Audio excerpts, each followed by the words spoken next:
Okay, so let's get into example 1. So we're going to look at our example 1, which looks at all the single price methods, and it's got a little example. Okay, so this is the example. You will see this is the drawing. You will find the necessary measurements on this side illustrated here. So try and follow with this. Unfortunately you'll have to go through it again and again to see what how it works and to get comfortable with it. Okay, so let's get into it. Estimate the cost of the proposed new office building from the cost data obtained from the historical office building. Use the unit area and cube methods to calculate the historical tariffs, the area one as well. How can these estimates be improved?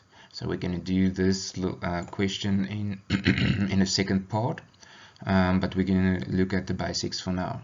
So the historical cost data is not necessarily realistic for the given items, but serves to demonstrate a few points.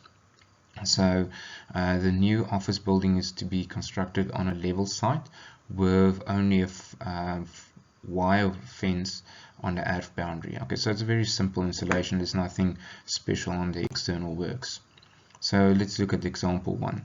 So you've got your historical data, which is given there on page 1.11. So please have a look at that.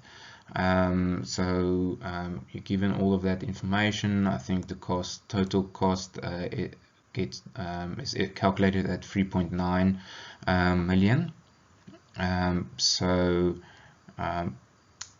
Please have a look at that.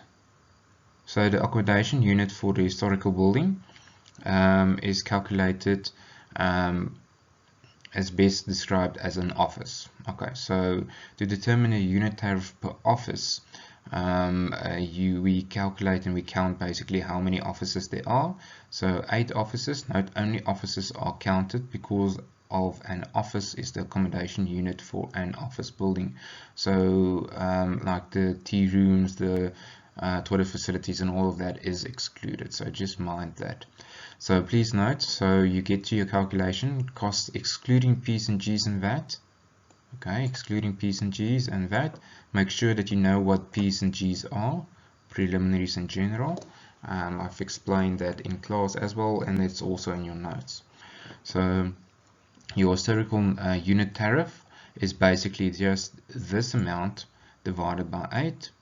So you get your unit tariff of 401,875 Rand per office. Okay, so very straightforward for now. Okay, so estimate of the estimate for the new building. Then all that you do is you take your office of your new building. So we've got 4 new offices in our new building. So what we take is our number of offices times it with our unit rate, and to get our new estimated cost before P's and G's and VAT. Okay, please note that I'm using 14% here. It's just because of the example. I forgot to change it to 15% before the time, so I'm just running with the 14% for now, just to get some of the work out for you. So obviously in all of your exams and everywhere else it will be 15% as the standard VAT rate. Okay, so we've got our estimated calculation here of our new construction cost. We add 8% P's and G's to this. Usually we work on a 10%, so these examples has 8%. It's basically just to show you that it may change up and down. But usually if I do not provide it, or if you're in doubt, use 10%. Same with your contingencies here. Whenever there's nothing provided, rather use a 10% of contingencies. That is a standard rate that everyone's familiar in the industry, so you're more than welcome to use that. So you get your new subtotal, and then you add your contingencies to that, and then you've got your subtotal. Just note your contingencies is this item that's always added when you do an estimate, because you're not 100% sure of what the cost would be. So you always add a bit of a contingency just to allow for the unforeseen. Okay. And the only place where you won't have a contingency is when you get to your final account. That is when the project is done and dusted, and all the expenses has been paid and agreed with, or with all the parties. Okay, so very basically, so you've got your subtotal, you add your VAT to that, and you have your total estimated amount. Okay, so that's our unit estimation. So 1.2 is our area method. So that firstly you need to be able to calculate your area. So make sure that you get the right calculations here. So your total building area of the historical office building is 9 times what is this, 33, 32 to get 288 square meters. Note that the open parking area is excluded due to the definition of the term building area. Okay, so please make sure that you're familiar with that. I think I've explained that also. Okay, then it's the same process. Then you take your historical area tariff, excluding your P's and G's and your VAT, divided by the 288 to get to the 11,163 Rand per square meter. Okay, when you have that, then you calculate your new building area. Okay, so make sure that you are familiar how to calculate or measure these items, and then calculate your total square meter area. You times that with your new, or with your area tariff that you calculated.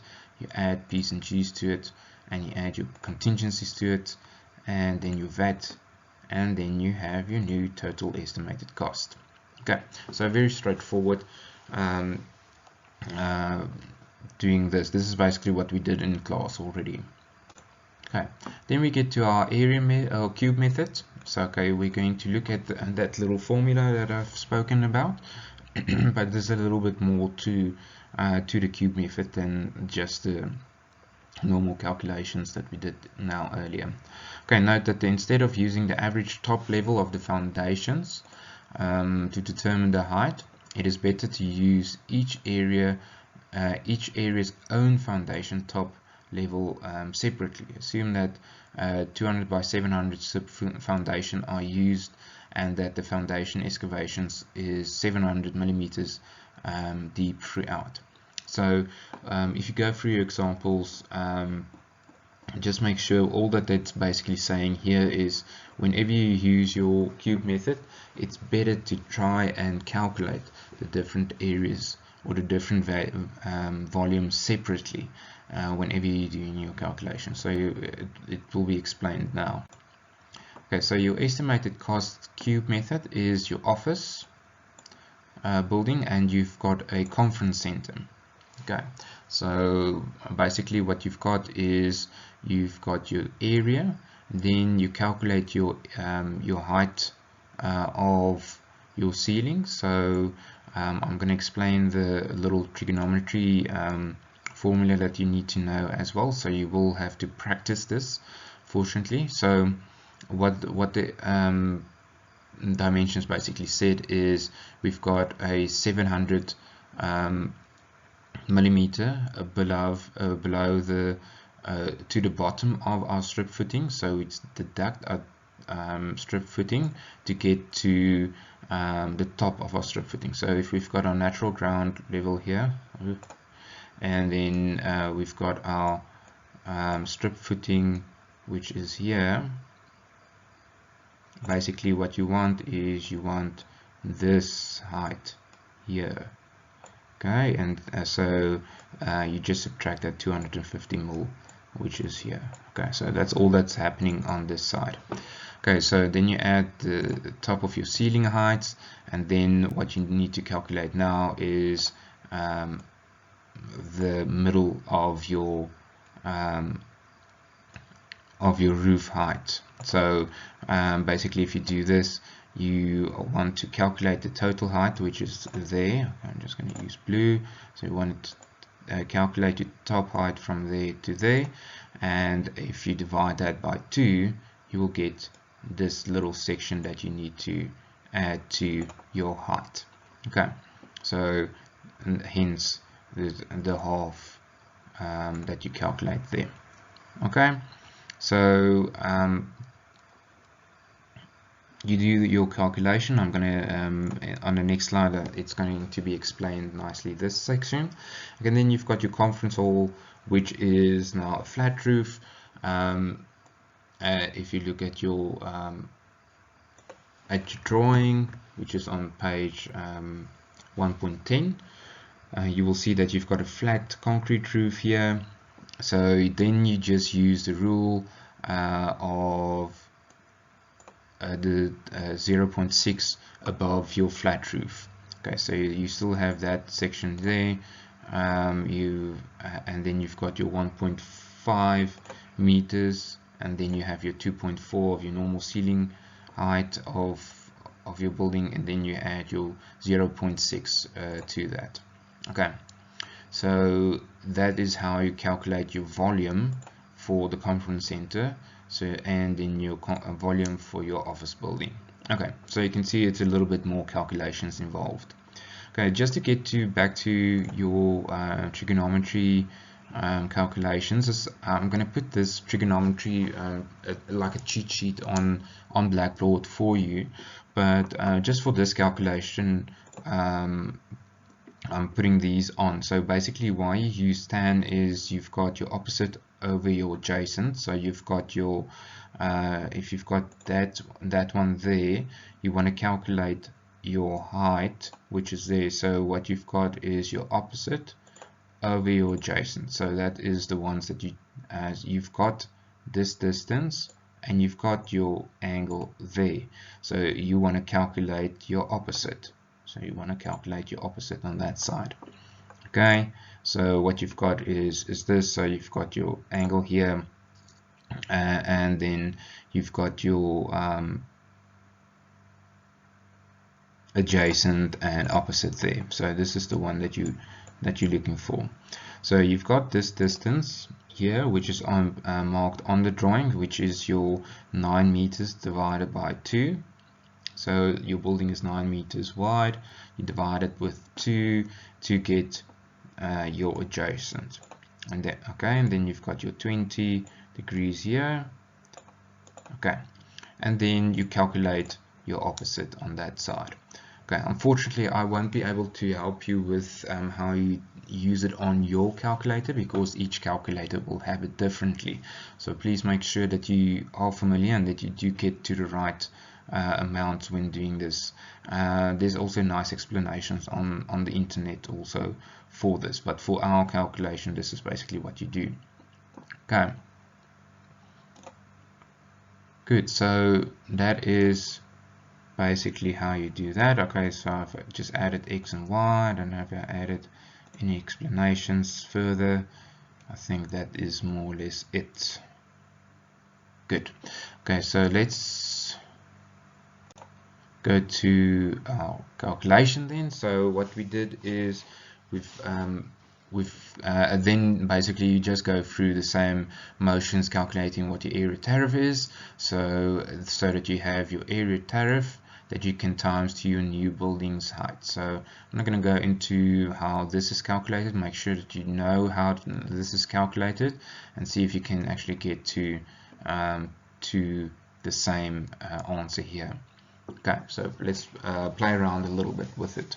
So then again, what you do is you just times it with your area tariff with your new volume, cubic area or cubic volume, and then you just add your P's and G's, your contingency, and then your VAT to get to your total estimated cost.